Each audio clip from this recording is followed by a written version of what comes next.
1924 میں یہ سب بند ہوا ہے، قبروں کو 1924 میں شہید کیا گیا،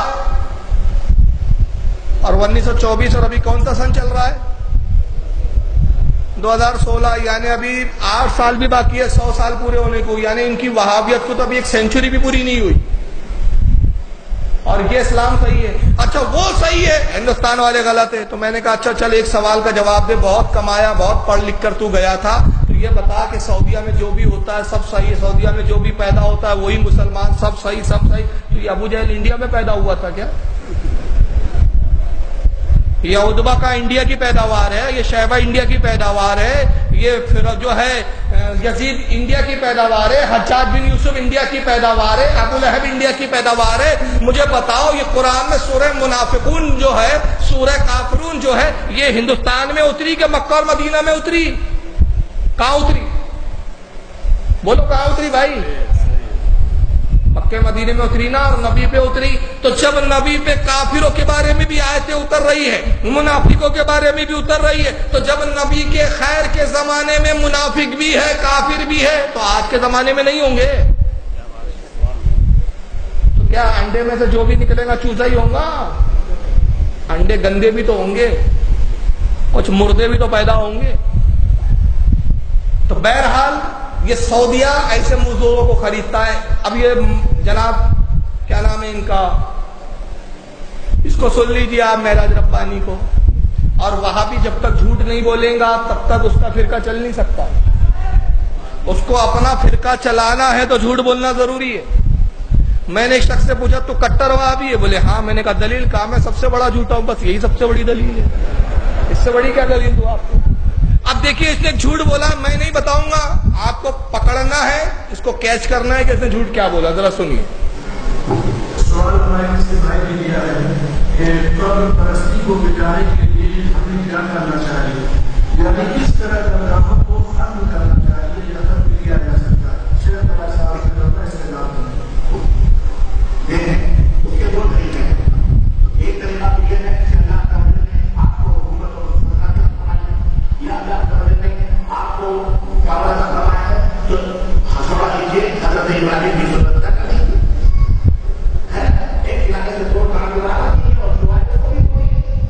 اب روک رہا ہوں، بتائیے کیا جھوٹ بولا اس نے؟ اس نے سوال کیا کہ قبر پرستی کو کیسے ختم کیا جائے، قبروں کو کیسے ختم کر دیا جائے، تو کہا کہ اس کے دو طریقے، ایک تو یہ ہے کہ ہتھوڑا لیجئے، ایک سرے سے توڑیے دوسرے سرے تک توڑ جائیے، حضرت ابراہیم علیہ السلام کی سنت ادا کیجئے۔ میں اس منو سے پوچھنا چاہتا ہوں، اگر تو واقعی اپنی ماں کا حلالی بیٹا ہے تو مجھے یہ بتا کہ حضرت ابراہیم نے کس قبر کو ہتھوڑے سے توڑا تھا؟ جھوٹ بولتے ہو یار، نبیوں پہ جھوٹ باندھتے ہو، اپنے مذہب پھیلانے کے لیے جھوٹی حدیثیں جھوٹی روایتیں کچھ بھی کرتے ہو۔ خدا کی قسم حضرت ابراہیم نے کسی کی قبر کو نہیں ڈھایا، انہوں نے ہتھوڑوں سے باطل معبودوں کو توڑا تھا، قبر کو نہیں۔ یہاں جھوٹ بول رہا ہے، حضرت ابراہیم کی سنت ادا کیجیے۔ اب اس کا دوسرا جھوٹ دیکھو، اب وہ جھوٹ میں خود ہی پھنس گیا، اس کو ہوش ہی نہیں ہے کہ میں بول کیا رہا ہوں۔ اب سنیے آواز کیا ہوگی، آواز کیا ہوئی؟ ہمیں بھی پوری جاتی تھی بلکہ اسی سعودی عربیہ کے بچے کہ یہاں صرف خبریں نہیں پوری جاتی تھی بلکہ اسی سعودی عرب اسی حجاز کب تک پوری جاتے تھے، جب تک 200 سال پہلے، 150 سال پہلے، 200 سال پہلے جب تک پوری جاتے تھے۔ یہ قوانی عورتیں یہ اربوں کی آج جو ظلم اڑائے آپ نظر آ رہے ہیں، دیکھ رہے ہو توہین بس ماشاءاللہ، یہ ایسے نہیں تھے، یہ اتنے بدعقیدہ ہو گئے تھے۔ یہ ابھی 200 سال پہلے کی باتیں، اتنی بدعقیدہ ان کی عورتیں ہو گئی تھی کہ یہ پیڑ کے پاس جاتی تھی اور اس پیڑ سے اپنا پیٹ رگڑتی تھی اور کہتی تھی ایک سجل، اس کو فیل کہتے تھے، فیل، ایک پیڑ کو فیل کہتے تھے، اور کہتے تھے ہم کو بیٹا ایک بیٹی ادا کر، یہ ہم کو شوہر دے دے، وہ بیٹا ایک بیٹی ادا کر، یہ ہم کو شوہر دے دے، اس پیڑ سے ان کی عورتیں شوہر آتی۔ یہ دیکھو جہالت، کہا یہ سعودیہ میں جو آج دھلے دھلائے بیٹھے ہیں نا، یہ ایسے نہیں تھے، یہ بہت بڑے پاکھنڈی تھے پہلے سے، یہ ابھی ظاہری دھلے دھلائے بیٹھے۔ درخت تک پوچھتے تھے یہ لوگ، اور ان کی کواری عورتیں رکھ کے پاس جاتی تھی، اس کو فہل کہتے تھے، اور اپنا پیٹ رگڑ کے بولتی تھی اے فہل مجھے بیٹا یا بیٹی دے دے. تو ان کے قواریوں کو بھی بیٹے اور بیٹی پیدا ہوتے ہیں کیا؟ تو کہیں اس کی امی نے بھی تو ایسی کسی درخت سے اس کو مانگ کے نہیں لایا کہ اے فہل مجھے بھی کوئی بیٹا دے دے، تو یہ پیدا ہو گیا، یہ ملا اس کو. یہ ہے وہابیوں کی جہالت. اپنے مذہب کو سچ بتانے کے لیے دیکھ کے پوری تاریخ بدل رہے کہ عرب میں شرک ہوتا تھا، یعنی رسول کے بعد سے سب شرک ہی شرک رہا.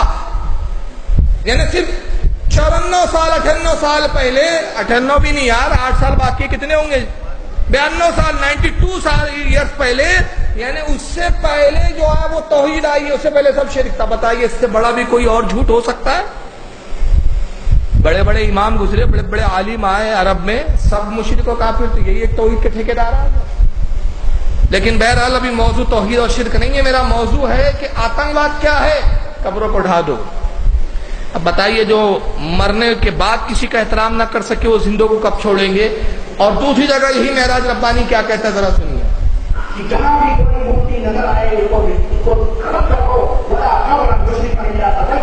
اور جہاں کہیں بھی اونچی پختہ خبر نظر آئے اسے پست کر دو. یہ نبیوں کا کام ہے، یہ صحابہ کا کام ہے. مسلمانوں کو اور ان بنے ہوئے درگاہیوں کو اور ان بنے ہوئے قبروں کو ان کو ممبرات کر دو، ان کو وہاں اس دنیا سے بھی سنابت بنائیں تاکہ جب اللہ رب العالمین کی مسجدیں اس دنیا کے اوپر پکڑیں جو اللہ کا گھر ہے، یہ شیطانوں کا گھر ہے جہاں مندروں کو نہیں پڑتا ہے. تم جناب کی بات ہمیں نہیں دے وہ بات ہے جب وہ جہاد کی بات کرتے ہیں، جہاد کریں گے جہاد کریں گے جہاد کریں گے، اور پہلے اپنی مندروں کو توڑ، پہلے ان مندروں کو توڑ، پھر ہندوؤں کی مندریں خود بہت جو ہے تمہارے ناموں سے ختم ہو جائیں گی اور ہندو تجارت تمام ہو جائے گا. اس لیے مسلمانوں کو اور نوجوانوں خاص طور سے جو میری نصیحت ہے، اور جہاں کہیں بھی میری آواز آئے دنیا سے ان سارے مداروں کو ختم کر دو. اور ان بزرگوں کی سینوں کے اوپر ان ظالموں نے جو ان کی ہڈیاں بیچتے کھانے کے لیے خانقاہ درگاہیں بنائے ہیں، اگر یہ آگے آئیں تو ان کو ختم کر دو، دنیا مٹا دو، شرک بن جائے گا، ختم ہو جائے گا.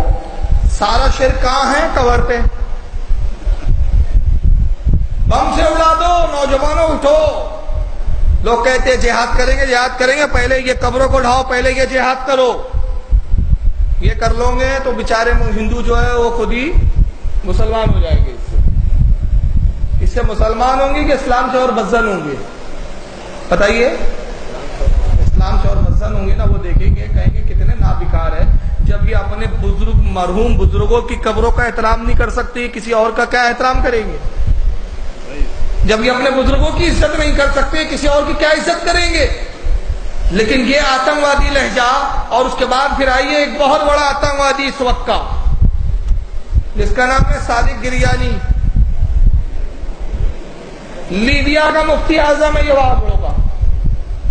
اس نے ابھی 2 سال پہلے کی بات ہے فتویٰ دیا. فتویٰ کیا دیا؟ فتویٰ یہ دیا، کہا کہ جتنی بھی قبریں ہیں جہاں جہاں حکومت بنتی ہے، جہاں جہاں قبضہ ہے، تھوک تھوک ہوتا ہے، مگر شخصیاتیں بدل جائے تو ہم الفاظ ادباً الگ استعمال کرتے ہیں. میں جوتا پہنوں تو آپ کہیں گے فاروق صاحب کا جوتا ہے، مگر آقا صلی اللہ علیہ وسلم کے قدم نازمین سے مس ہو جائے تو ہم کہتے ہیں نالین پاک ہے